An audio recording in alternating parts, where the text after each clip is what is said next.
স্কুলে টিফিনের সময় টিফিন বক্স খুলে যখন দেখতাম এই টিফিনটা, তখন মনে হতো অপরিসীম আনন্দ।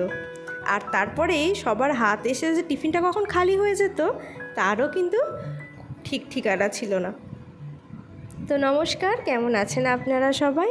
আশা করছি আপনারা সবাই খুব ভালো আছেন। একটু আড্ডার আরও একটি নতুন রেসিপি নিয়ে চলে এসেছি। আজকের রেসিপিটা কিন্তু একদম অন্যরকম। চাইলেও রেসিপিটা যতই ট্রাই করি না কেন সেই স্বাদ আসে না।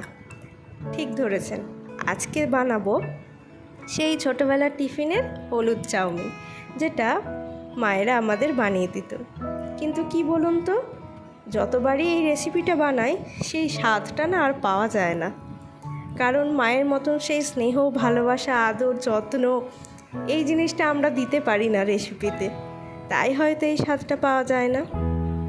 তো আজ একদম সেই মায়ের মতন করেই চাউমিনটা বানাচ্ছি।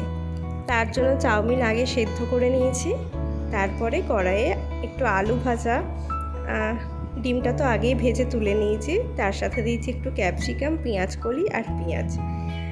মায়েরাও কিন্তু এই রকমই করতো, চাউমিনে যত সবজি দিত সেগুলো কিন্তু আমরা খেয়ে নিতাম। অন্য সময় কিন্তু সবজি খেতে চাইতাম না, তাই মা কি করতো, এই টিফিনে কিন্তু চাউমিনে বিশেষ করে সব রকমের সবজি দিয়ে দিতেন।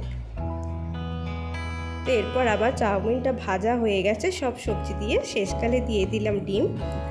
আর এবার খাওয়ার পালা। তবে হ্যাঁ, মায়ের হাতে সেই স্বাদ কোনোভাবেই পাইনি, যতই ভালো করে বানায় না কেন।